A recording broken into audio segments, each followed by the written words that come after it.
You're watching Central Illinois' best source for news and weather. WAND News at 4 starts now. Bracing for the storm yet again, the cause for concern from Tropical Storm Nicholas.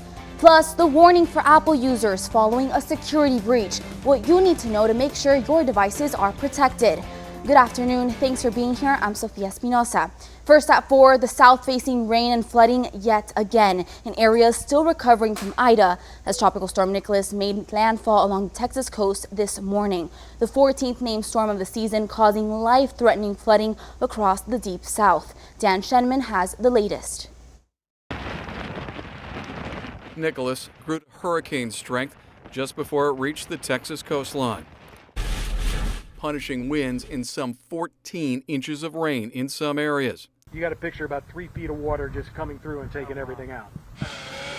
Shortly after landfall, Nicholas lost strength, but had enough punch to do some damage. At this time, our biggest challenge is power. We are reporting that about 33% of the counties without power. We have crews from all 3 of the power providers here working right now, doing their best to get that restored as quickly as possible. Forecasters said the primary threat from Nicholas is rain and flooding. We got 3 feet of water in here, which fried all of our equipment and, is going to shut us down for probably about a week. Heavy rain, a big concern in Louisiana, a state still recovering from Hurricane Ida and now bracing for a visit from Nicholas. Dan Shenman, NBC News. Meteorologist Casey Ringer joins us now. Casey, will we see any of those storms or weather effects from Nicholas here? To our south. We'll have the tropical moisture to our south. I think after today, once we get those severe storms, then we should be in the clear. This is what we... Developing this afternoon, 4 former Minneapolis police officers charged with violating George Floyd's civil rights pled not guilty today to federal charges against them. The men, including Derek Chauvin, are arguing 40 pretrial motions. The charges against them include allegations that Floyd's right to be free from unreasonable seizure and unreasonable force were violated. All of the former officers also face separate state charges. New at 4, U.S. Secretary of State Antony Blinken in the hot seat today on Capitol Hill, testifying for the second day on the administration's withdrawal from Afghanistan. Blinken outlined the process of how the administration is currently helping Americans who are still in Afghanistan and wish to leave. He said there are still about 100 Americans in the country. We collectively, over 20 years, invested extraordinary amounts in those security forces and in that government.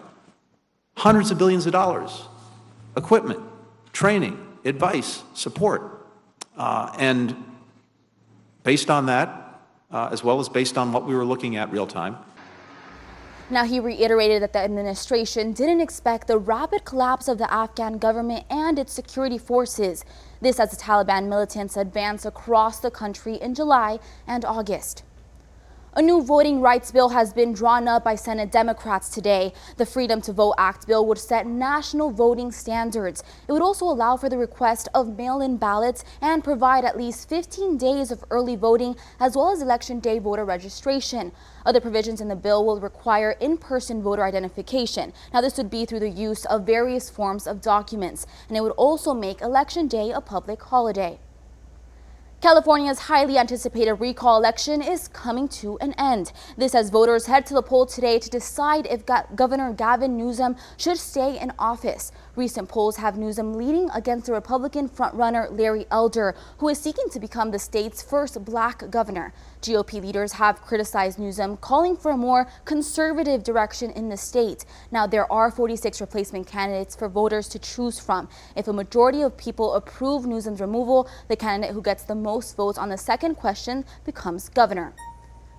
A health alert now. The FDA will meet this week to discuss the possibility of Pfizer booster shots. Committee members will review booster data as well as have discussions about who should get the booster shots and when they should get them. If they determine they are needed, the FDA could approve a third shot by next week. The FDA granted full approval to Pfizer vaccine last month, but booster shots still require separate authorization. Neither Johnson & Johnson or Moderna's COVID-19 vaccine have been fully approved yet. Both companies have said they are working on their own booster shots, but have neither applied for official approval just yet. Now, there's no word on when they would be ready to do so. Taking a look at our local numbers, here in Illinois, more than 54% of residents are fully vaccinated. Now, locally, Sangamon County leads the region at 54% and Champaign at 52%. Macon is just below 43% vaccinated. And stepping up to the challenge after the break, how much experts recommend you make to walk an impact on your health in a positive way. And later, the next industry to be hit by pandemic shortages, why you may want to move business from paper and pen to online. You're watching Central Illinois' best source for news and weather. The COVID-19 pandemic has taken a toll on retirement security for many, and a new retirement index report found that 59% of Americans accept that they will have to keep working longer, while 36% believe they will never be able to fully retire. Most concerns come from Social Security benefits being reduced and Treasury Department funding running out. A new study suggests that getting just 7,000 steps per day could be very good to your health. The results showed that middle-aged people who walked at least 7,000 steps a day on average were much less likely to die because of any unknown causes over the next decade. Overall results showed that people benefited the more steps they took on average. So even if you're only getting 4,000 steps per day, you can still improve your health. Now, for those people getting those steps in, experts say you do not need to actively work out to reach the goal numbers. They suggest just adding short walking breaks every hour while you work, or parking farther away from the store while running errands, and even getting up and doing a couple laps around the room during commercial breaks. Now, Casey, my favorite way is to take a step outside, so those people who want to walk outside as well. How's the weather looking? Depends on where you're at. Developing news today. Now, if you own an Apple iPhone computer or watch, listen up. Apple is urging all users to update the software on their devices as soon as possible. This is after a serious new security threat was discovered.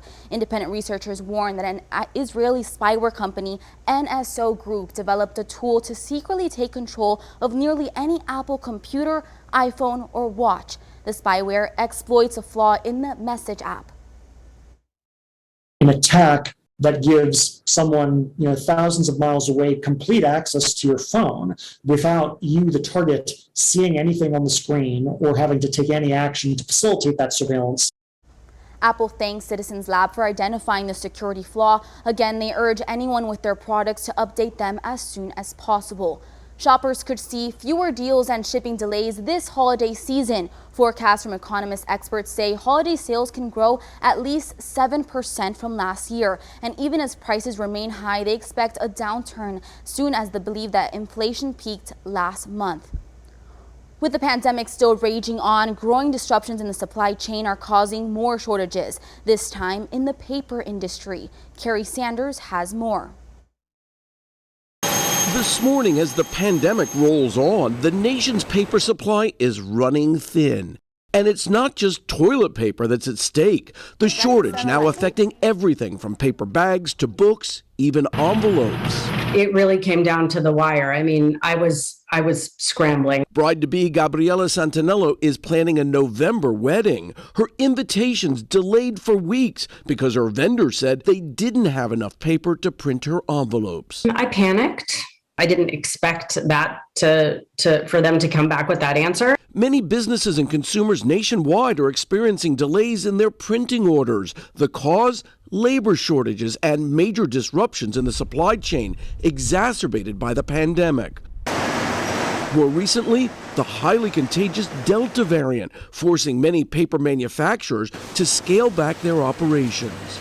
According to the Bureau of Labor Statistics, cost for wood pulp, the raw material used to make paper, jumped over 50% in a year. The price of paper taking a direct hit, increasing over 14% during the same period. It comes as many mills have already been shifting away from paper production during the pandemic, pivoting to make things like cardboard boxes instead, used largely for online orders. But even in an increasingly digital world, there is still huge demand for the old-fashioned piece of paper. Real business is done on paper, okay? Write that down. Beyond the office, the massive paper jam looming over the publishing industry, too. The pandemic has unleashed an extraordinary amount of reading and buying of books. Barnes & Noble, which saw a huge surge in sales during the height of the pandemic, says supply could run tight for the upcoming holiday season. The problem comes as we get closer into the holiday and really close to Christmas, when some books start selling a bit more than we expect. Then there's a problem because the capacity for reprint is limited. Experts suggest anything that can be moved to digital, such as e-cards and invites, move them over to the online platform. And if you do order print copies, make sure that you do it several weeks in advance to ensure an on-time delivery. Now, it's unknown when production levels may rebound.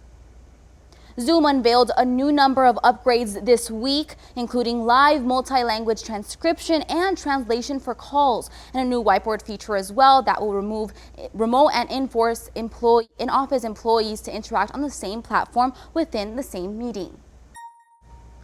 Earning a promotion. Career experts say there are several skills workers who get promoted faster all have in common. The main focus is on those who are considered energizers in the workplace, creating a positive and engaging environment for you and your co-workers.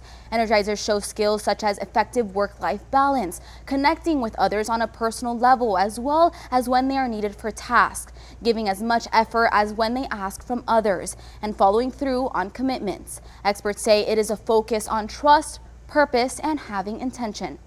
And speaking of the workplace, would you change how you work and live to help reduce effects of climate change? Now, new research reports show that 4 in 5 people say that they are willing to. The study found younger people are the ones most concerned and willing to make the most changes. Now, Casey, I'm all for doing my own part, but you as a meteorologist, can one person really make that much of a difference? One person, no. You need a whole lot of people to make that change. And it's little things. You could bike instead of walk. It's small changes like that that a lot of people have to come together to do in order to make the big difference. Exactly. All right, we'll be right back with another look at your weather right after the break. After nearly 18 months, Broadway is back, and so is theater fans' favorite way to discount tickets. The iconic TKTS booth reopened this afternoon with only a handful of shows opening tonight. Now, several productions already welcome back masked and fully vaccinated audiences, now offering more showings and the kickoff of national tours once again. Now, here's one last look at weather. Casey? Well, we have some severe storms, potentially severe storms to talk about in the forecast. At the very least, some strong storms that will move by tonight. Get you to the 7-day forecast because tomorrow, after the passage of that cold front, we're only looking at about 80 degrees as the high temperature, and that's much closer to average than where we have been. But for my warm weather fans, no need to fear because we have the high 80s. Back in the forecast next week, more thunderstorms next Monday and Tuesday. I love the warm weather, Casey. I know you do. Thanks for joining us. We'll see you back here tonight, WNT News at 5.